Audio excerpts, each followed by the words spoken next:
Good evening friends, स्वागत है आप सबका फिर से हमारे चैनल म्यूजिकोग्राफी में। और आज हम सभी आपके लिए लेकर आए हैं स्वर से रिलेटेड चैप्टर, स्वर यानी म्यूजिकल नोट्स। जैसा कि हमने पिछले टॉपिक में पढ़ा था श्रुतियों के बारे में, अब हम एक स्टेप और आगे बढ़ते हैं और बात करते हैं स्वर, जो कि हमारे भारतीय संगीत की या फिर पाश्चात्य संगीत में जिसको म्यूजिकल नोट्स बोला जाता है, स्वर उसकी आत्मा होती है। तो हम बात करते हैं स्वर की। देखिए, स्वर का पहले हम कॉन्सेप्ट समझते हैं, फिर बहुत सारी बातें हैं हम धीरे धीरे करेंगे। स्वर कहाँ से आया? जैसे ध्वनि से नाद, नाद से श्रुतियाँ और श्रुति से स्वर। हमारे संगीतकारों ने 22 श्रुतियों को मान्यता दी। अब उन सभी 22 श्रुतियों का संगीत में प्रयोग कर पाना संभव नहीं था, क्योंकि उन श्रुतियों में भी 22 श्रुतियाँ जो चुनी गई वो सभी कुछ कुछ अंतर पे थे, जिनको सुनकर पहचाना जा सकता था, उनकी ऊंचाई नीचाई में डिफरेंस किया जा सकता था। लेकिन लेकिन फिर भी उनमें इतनी ऊंचाई नीचाई क्लियर नहीं थी कि हम स्पष्ट रूप से उसको पहचान सकें। तो हमारे संगीतकारों ने उन 22 नादों में से 7 मुख्य स्थानों को चुनकर, 7 मुख्य श्रुतियों को चुनकर अलग नाम दे दिया स्वर। उन अलग स्थान को, उन अलग पर्टिकुलर श्रुति को स्वर का नाम दे दिया। तो उन 22 श्रुतियों में ही 7 स्वर विराजमान होते हैं। बस वो पर्टिकुलर श्रुति का जो पर्टिकुलर श्रुति जो होती है वो स्वर कहलाती है। अब स्वर के प्रकार के बारे में आज हम अब आगे जब बात करेंगे तो पता चलेगा कि 22 श्रुतियों में 12 स्वर भी होते हैं। और ऐसा नहीं है कि बाकी की जो 12 से 12 श्रुतियाँ जो हमारी मुख्य स्वरों का स्थान लेती हैं, तो जो बाकी की 10 श्रुतियाँ बच रही हैं उनका यूज़ नहीं होता है, हम उनका भी यूज़ करते हैं किसी किसी राग में। जैसे दरबारी राग की विशेषता है कि दरबारी राग का जो कोमल ग होता है वो एक श्रुति कम होता है, यानी वो अति कोमल गा होता है। यानी जो शुद्ध कोमल गा की जो श्रुति होगी वो उससे भी एक श्रुति कम होगी, जबकि उस श्रुति का प्रयोग हम बाकी रागों में नहीं करेंगे। अगर बाकी रागों में हम उस श्रुति का गा लगाएंगे, कोमल गा, तो वो कंसुरा या बेसुरा कहलाएगा। लेकिन दरबारी में हम उस एक श्रुति कम लगाना पड़ता है कोमल ग की श्रुति से। तो बाकी श्रुतियों का भी काम है जिसको हम यूज़ करते हैं अलग अलग रागों में अलग अलग तरीके से। लेकिन मुख्य श्रुतियाँ जो हैं वो 12 हैं और उन्हीं 12 मुख्य श्रुतियों को स्वर कहा जाता है। तानपुरा मिलाते टाइम हम जब षड्ज को मिलाते हैं तो हम श्रुतियों का बहुत अंतर होता है, श्रुतियों का, और श्रुतियों के अंतर से स्वर बदल जाता है। तो श्रुति सूक्ष्म इकाई है स्वर की। अगर श्रुति का डिफरेंस होगा, श्रुतियाँ सही नहीं होंगी, पर्टिकुलर श्रुति पे नहीं स्थापित होगा स्वर, तो वो बेसुरा कहलाएगा। स्वर के बारे में कहा जाता है कि बहुत सारी स्वर की उत्पत्ति को लेकर कहानियां हैं, बहुत सारी मान्यताएं हैं। जैसे कि कुछ आपको बताता हूं। हालांकि हम हिस्ट्री पे बात नहीं करना चाहते, लेकिन बहुत बेसिक लेवल की बात है तो आपको बता दो कि स्वर के विषय में कहा जाता है कि हजरत मूसा करके एक व्यक्ति थे जो पहाड़ों पर थे। तो उनको एक आकाशवाणी हुई कि पत्थरों पर प्रहार करो। तो उन्होंने पत्थर पर प्रहार किया, जिससे 7 प्रकार की ध्वनि उत्पन्न हुई, और उन्हीं ध्वनियों को 7 अलग अलग फ्रीक्वेंसी की ध्वनियाँ थीं और उन्हीं को उन्होंने स्वरों का नाम दे दिया। और एक दूसरी कहानी है कि मूसीकार नाम का एक पक्षी था, जो मूसीकार नाम के पक्षी के से 7 प्रकार की ध्वनियाँ उत्पन्न हुई और उन ध्वनियों को ही स्वर कहा गया। बाकी संगीत दर्पण, जो कि पंडित दामोदर का लिखा हुआ ग्रंथ है, उसमें 7 अलग अलग जानवरों से, 7 अलग अलग प्रकार के पक्षी और जानवरों से 7 प्रकार के स्वरों की उत्पत्ति मानी जाती है। तो ये बहुत विस्तार का विषय है, हम अभी इतिहास की तरफ नहीं चलते हैं, बहुत शॉर्ट में बात करते हैं। तो मुख्य रूप से हमारे संगीत में 7 स्वरों को मान्यता दी गई। 7 स्वर मतलब जो अपने आप में रंजक हों, जिनकी ऊंचाई नीचाई क्लियर हो, पर्टिकुलर श्रुति हो, यानी जो 22 श्रुतियाँ हैं उसमें से मुख्य स्थान जो हैं वो हमारे स्वर कहलाए। तो इस प्रकार से 7 मुख्य श्रुतियों को स्वर कहा गया, शुद्ध स्वर। इन सभी स्वरों की अपनी पर्टिकुलर आंदोलन संख्याएं हैं और उनकी अपनी निश्चित फ्रिक्वेंसी है। उस फ्रिक्वेंसी से अलग होने पर एक भी अप डाउन हुआ तो वो बेसुरा या कंसुरा कहलाता है। तो स्वर क्या है? 22 श्रुतियों में से 12 मुख्य श्रुतियों को स्वर कहा जाता है। स्वर जो अपने आप में रंजक हो और जिनकी ऊंचाई और निचाई को हम बहुत आसानी से सुनकर पहचान सकें। जो हमारे संगीत में 7 शुद्ध स्वर हैं उनके नाम हैं, ये जो नाम षडज, ऋषभ, गंधार, मध्यम, पंचम, धैवत और निषाद, ये 7 नाम हैं जो ये पूर्ण नाम है स्वरों के। और ये जो है ये हम उच्चारित करते हैं, यानी जब हम गाते हैं तो हम षडज, ऋषभ, गंधार नहीं बोल सकते, गा सकते, इसीलिए हम उसको शॉर्ट फॉर्म में सा रे गा मा प ध नी बोलते हैं। ये जो नाम है ये नाम का भी मतलब है, और ये मतलब क्यों है ये हम अगले टॉपिक में बात करेंगे, जब हम ये बात करेंगे कि ये जो 7 हमारे स्वर थे इनकी उत्पत्ति कैसे हुई। इस बारे में जब हम बात करेंगे तब आपको पता चलेगा कि इनके नाम षडज, ऋषभ, गंधार ये क्यों पड़े। और बाकी आप जानते हैं सारेगामा, जिनको हम गाते टाइम यूज़ करते हैं। इन 7 स्वरों के नाम वेस्टर्न म्यूज़िक में जो अल्फ़ाबेटिकल हैं, जैसे हमारे यहाँ षडज, ऋषभ, गंधार थ्योरी पढ़ने में, लिखने में और बताने में यूज़ किया जाता है, वैसे ही वेस्टर्न म्यूज़िक में हम सी, D, E, F, G, A, B use करते हैं। और वहाँ जैसे हमारे यहाँ सारेगामा गाया जाता है, वहाँ पे डो, रे, मी, फा, सोला, सी का यूज़ करते हैं। यानी सी, D, E, F, G, A, B theoretically use किया जाता है और डो, रे, मी, फा, सोला, सी प्रैक्टिकली यूज़ किया जाता है। सेम एज हमारे यहाँ षडज, ऋषभ, गंधार, मध्यम थ्योरेटिकली यूज़ करते हैं और सारेगामा हम प्रैक्टिकली यूज़ करते हैं। अब इन 7 स्वरों की आंदोलन संख्याएं, बाकी की जितनी बातें हम सप्तक में डिस्कस करेंगे। अब आइए चलते हैं हम स्वरों के प्रकार की ओर। जैसा कि 12 मुख्य स्वरों को संगीत में मान्यता दी गई है, तो ये 12 मुख्य स्वर जो हैं ये 2 प्रकार के होते हैं, शुद्ध और विकृत।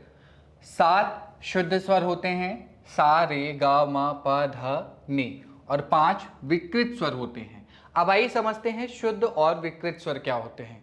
शुद्ध स्वर वो होते हैं जो हमेशा अपनी प्राकृतिक अवस्था में पाए जाते हैं, यानी जो प्राकृतिक स्वर होते हैं, नेचुरल नोट होते हैं, उन्हें हम शुद्ध स्वर कहते हैं। यानी जिनकी आंदोलन संख्याएं प्राकृतिक आंदोलन संख्याओं के समान होती हैं, यानी 240 षडज, 270 ऋषभ, ये जो प्राकृतिक स्वरों की आंदोलन संख्याएं हैं, इन आंदोलन संख्या की फ्रीक्वेंसी को, ध्वनियों को शुद्ध स्वर या इन आंदोलन संख्याओं वाले स्वरों को शुद्ध स्वर कहा जाता है।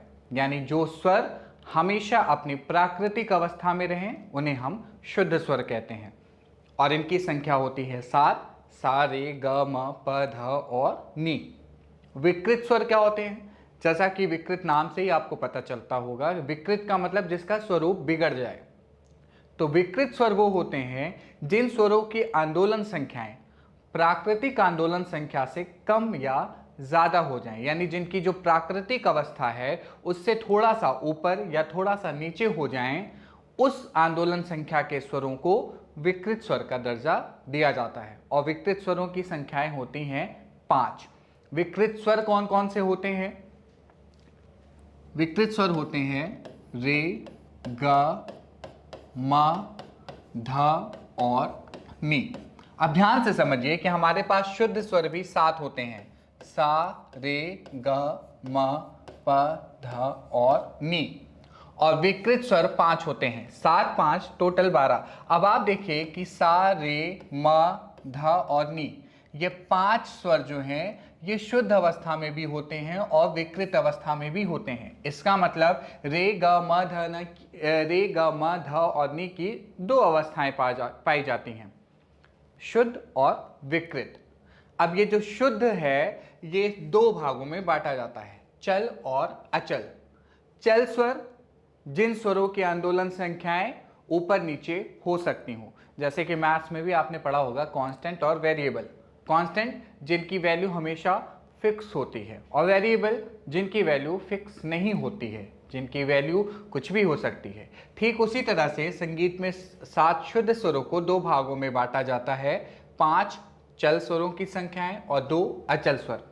चल स्वर वो हैं जो अपनी प्राकृतिक अवस्था से चल सकते हो, यानी थोड़ा ऊपर नीचे मूव कर सकते हो।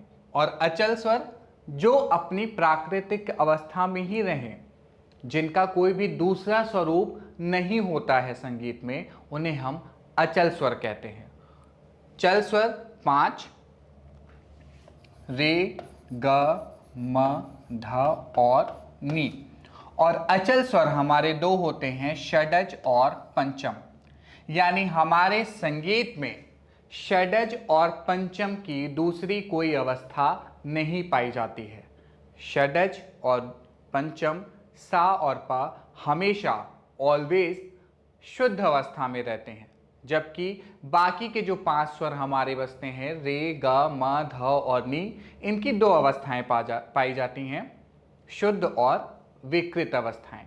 तो षडज पंचम अचल स्वर की श्रेणी में आते हैं और बाकी के जो 5 स्वर बचते हैं वो चल की श्रेणी में आते हैं। और चल की श्रेणी में जो स्वर आते हैं उन्हीं को विकृत स्वर भी कहा जाता है। और विकृत स्वर 2 प्रकार के होते हैं, कोमल विकृत और तीव्र विकृत। कोमल विकृत क्या होता है? कोमल का मतलब, इसको वेस्टर्न म्यूजिक में बोला जाता है फ्लैट नोट, और तीव्र को बोलते हैं शार्प। तो फ्लैट और शार्प का मतलब हुआ SHARP, शार्प नोट। कोमल विकृत, जिन स्वरों की आंदोलन संख्याएं प्राकृतिक स्वरों की आंदोलन संख्याओं से थोड़ा सा नीचे आ जाएं। जैसे अगर कोमल शुद्ध ऋषभ की आंदोलन संख्या होती है 270 और कोमल ऋषभ की आंदोलन संख्या होती है 256, तो शुद्ध से कम आंदोलन संख्या का वही स्वर कोमल की अवस्था का स्वर कहलाता है। तो कोमल स्वर वो होते हैं जिन स्वरों की आंदोलन संख्याएं प्राकृतिक स्वरों की या शुद्ध स्वरों की आंदोलन संख्याओं से कम होती हैं, उन्हें हम कोमल स्वर कहते हैं। और इनकी संख्या होती है 4, यानी इन 5 विकृत स्वरों में से 4 स्वर कोमल होते हैं हमारे। कौन कौन से? रे, ग, ध और नी। रे, ग, ध और नी। बाकी का जो इन 5 स्वरों में से एक स्वर बच रहा है म, वो तीव्र होता है। तीव्र स्वर क्या होते हैं?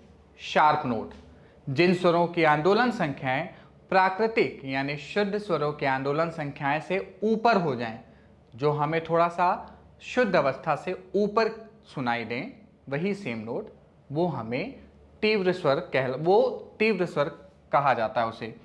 कोमल और तीव्र स्वरों को प्रदर्शित करने के लिए भातखंडे और पलुष्कर पद्धति में अलग अलग निशान दिए गए हैं। हम अभी निशान पर भी नहीं जाएंगे, हम अपना एक अलग टॉपिक बनाएंगे, भातखंडे और पलुष्कर जी की स्वरलिपि पद्धतियों की आपस में तुलना। तब उसमें हम बताएंगे कि कोमल स्वरों को प्रदर्शित करने के लिए और तीव्र स्वरों को प्रदर्शित करने के लिए कौन कौन से सिंबल्स का यूज़ किया जाता है।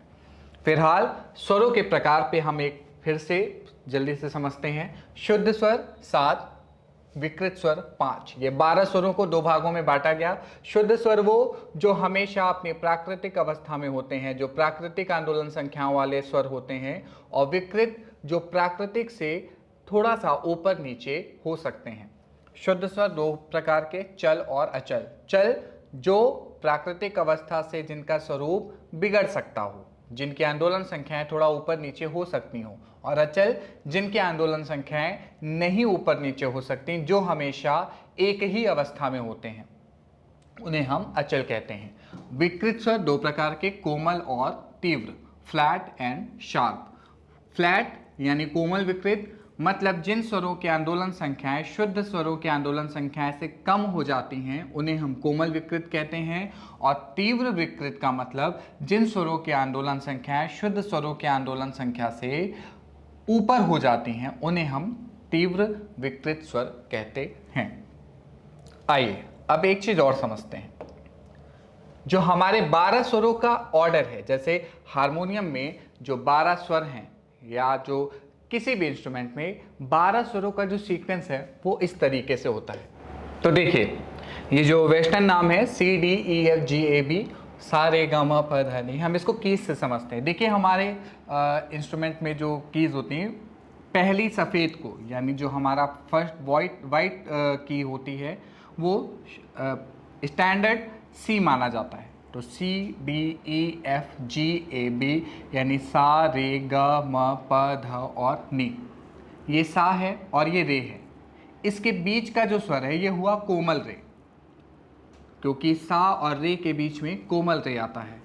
अब आप किसी भी की से अगर आप सा, जैसे हम इंस्ट्रूमेंट की बात करें, जब हमको हारमोनियम बजाना होता है, मान लीजिए आप इसको, आप किसी को भी सा मान सकते हैं। ऐसा ज़रूरी नहीं कि हम पहली सफ़ेद को ही हम अपने कंफर्ट जोन के अकॉर्डिंग स्केल डिसाइड करते हैं। सपोज आप इस की को सा मान रहे हैं, आप इस ब्लैक वाली सेकेंड ब्लैक को आप सा मान रहे हैं, तो कोमल रे कौन सा होगा? अगर ये सा है तो इसके जस्ट बाद का ये जो सफ़ेद वाली की होगी ये कोमल रे होगी, फिर ये शुद्ध रे होगी, फिर ये कोमल गा होगी। तो इस तरीके से अगर आपको ये ऑर्डर पता है कि 12 स्वरों का सीक्वेंस क्या है, इस हिसाब से आप किसी भी की से सरगम को बजा सकते हैं। जो भी हमारे स्टैंडर्ड लेवल के स्टूडेंट्स होंगे जिनको बहुत अच्छे से आता है, तो वो उनके लिए तो ये बहुत आम बात होगी। जो हमारे नए स्टूडेंट्स हैं, जो क्लास 9, 10, 11, 12 या समिति के फर्स्ट ईयर के स्टूडेंट्स हैं, जिनको हारमोनियम की किसी भी की से सरगम बजाने नहीं आती है, उनके लिए ये बात बहुत फ़ायदेमंद होगी कि आप किसी भी की से 12 सरगम को कैसे बजा सकते हैं। आप जिस की को भी सा मान रहे हैं, उसके जस्ट बगल की जो की होगी वो कोमल ऋषभ की होगी, और इस तरीके से सीक्वेंस आप बनाकर 12 स्वरों को ईजिली बजा सकते हैं। आइए देखिए, अब सपोज कि कोमल ऋषभ को हम और किस किस नाम से जानते हैं। जैसे हम भारतीय पद्धति में तो हम इसको कोमल ऋषभ कहते हैं, लेकिन वेस्टर्न म्यूज़िक में हम कोमल ऋषभ को क्या कह सकते हैं? देखिए, सपोज कि ये जो पहली की है हमारी सा की है, जिसको हम कहते हैं सी, और इसके जस्ट बाद की जो की है ये कोमल ऋषभ की है। तो इस की को हम सी शार्प या डी फ्लैट भी कह सकते हैं। जैसे हमारे यहाँ कोमल ऋषभ लिखने के लिए स्वर के नीचे बेड़ी रेखा होती है, वैसे वेस्टर्न म्यूज़िक में फ्लैट लिखने के लिए ऐसा और शार्प लिखने के लिए इस सिंबल का यूज़ किया जाता है। ये flat and this is sharp.